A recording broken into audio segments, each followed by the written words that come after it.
Hi, I'm Carl Azus for CNN 10. In just 2 days, the United Kingdom is scheduled to leave the European Union. No country's done that since the EU was formed in 1993. Britain's exit, the Brexit, would leave 27 countries in the economic and political cooperative. But it doesn't look like it's going to happen by Friday.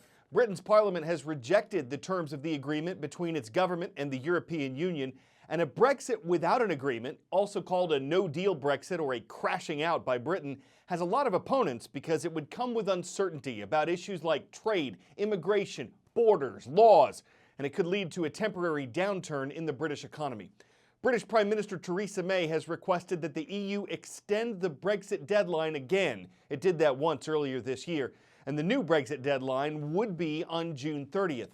But will European Union leaders agree to it? European Council President Donald Tusk, who heads up the political wing of the EU, has suggested offering Britain a flexible extension of the Brexit deadline that could last as long as a year. President Tusk says he wants to avoid an ongoing series of shorter deadlines and emergency meetings. The EU is holding a summit on Wednesday to discuss these proposals and figure out a way forward. Meantime, Britain's leader continues to battle an ongoing series of challenges. We have a deal which cancels our EU membership fee, which stops the EU making our laws. Theresa May's days as Prime Minister are numbered.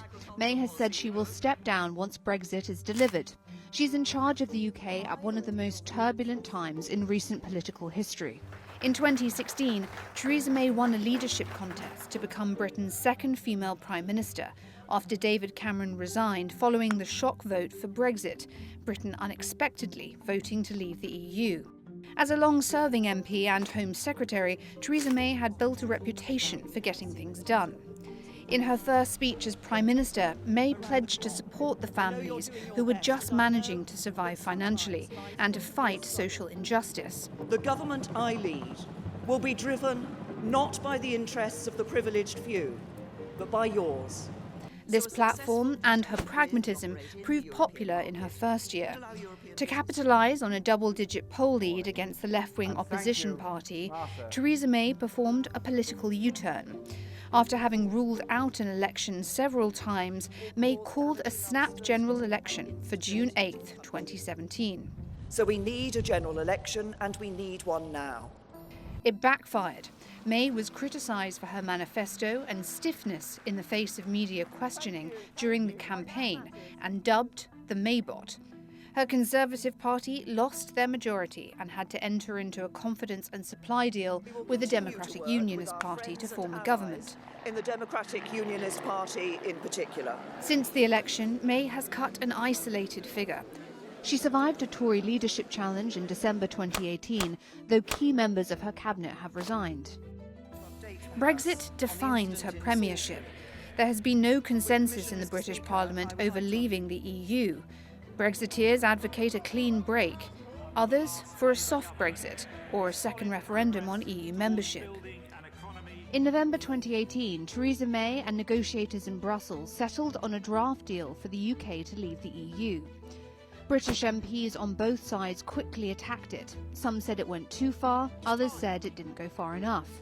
Still, May is committed to passing her Brexit deal through Parliament to avoid the UK crashing out of the EU without a deal. Brexit is one of the most challenging projects ever undertaken by Parliament. The fact that May campaigned to remain in the EU in the referendum and leads a fractured minority government makes the job even harder.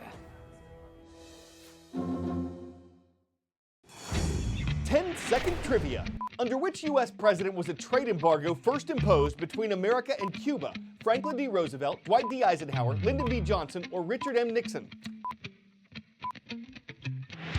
Though President John F. Kennedy expanded the embargo, it was President Dwight D. Eisenhower who first imposed it. It's still in place today. The embargo includes penalties on Cuba's economy, and it restricts the travel and business that Americans are allowed to do in Cuba. There were exceptions to the rule. One of them, a deal made in December, allowed Cuban citizens to play in baseball's major leagues. Previously, in order for them to do that, they'd had to defect to give up their Cuban citizenship, and they might not have been allowed back into Cuba afterward. Under this agreement, U.S. baseball teams would pay about 25% of the Cuban players' signing bonus to the Cuban Baseball Federation. The Trump administration had indicated it was reviewing the deal when it was made, and on Monday, the U.S. government canceled it. It says the Cuban Baseball Federation is part of Cuba's communist government, and because trade with Cuba is banned under the embargo, the baseball deal couldn't stand. The administration says it won't allow part of the Cuban government to take part of the athletes' wages. The Cuban Baseball Federation called the deal's cancellation politically motivated and said the deal made for a safer way for Cubans to play in the major leagues. Some have paid to be smuggled to other countries first to get around the U.S. embargo. Major League Baseball says it still supports the original goal of the agreement, which was to stop the human trafficking of baseball players from Cuba. From the field to the ice, today's positive athlete story actually spotlights two people. They're brothers in ice hockey, brothers in the fight against cancer, and they're brothers. Their names are Charlie and Will Capalbo. Charlie's been battling two kinds of cancer, and along with his attitude, the help he's getting from his family and community is an inspiration. My favorite thing about being out on the ice is just feel the wind on your face. The freedom, just being out there. I don't have anything else that bothers me. I get to think about Charlie too. They're incredibly resilient, and it was so hard for him to see his older brother, who he idolized his whole life, suddenly weak and sick. And then there was some hope for him that he might be the person who could, be the cure for Charlie with his bone marrow. It's about 25% chance that a sibling can be a match for a sibling. The doctor stopped by to tell us that Will was the match, and we were so excited we wanted to call him.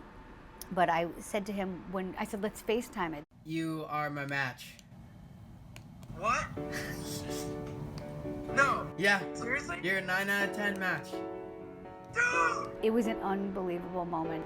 Just like complete shock, and to have a sibling donor just makes everything about it better. Really helped Will because it gave him something he can do rather than just being there. Charlie had his transplant with Will's cells on February 4th. And there's evidence that Will's cells are working and Charlie's body is accepting them and producing his own cells from it. To be able to take bone marrow out of myself and put it in him to cure him, it's just kind of really powerful. When Charlie first got sick and the news hit, social media, I was totally overwhelmed and not prepared for how awesome and loving people were going to be. Totally unbelievable, unimaginable. A lot of it comes from the hockey community. It's just been nonstop. Literally thousands of people have done something. And it gets overwhelming at times.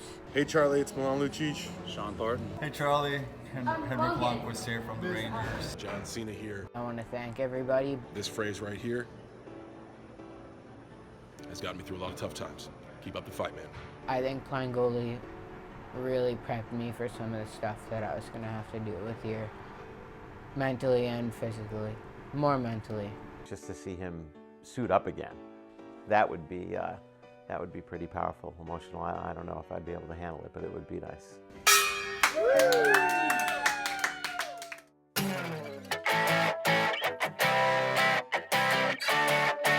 For today's 10 out of 10 segment, Firefighter Dodgeball. Sounds like it'd be a pretty intense variation of the sport. But when they're fully suited up, there's more to it than just having to dodge, duck, dip, dive, and dodge. Firefighters from 2 New York departments were taking part in a drill to see how long their air cylinders last during a time of high activity. The answer ranged from 25 minutes to 51 minutes. The research wasn't as hotly contested as the game. Even if a burning spirit of competition flared up, at some point both teams would run out of air and need a breather.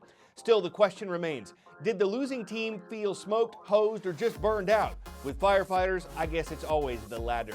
I'm Carl Azus for CNN 10.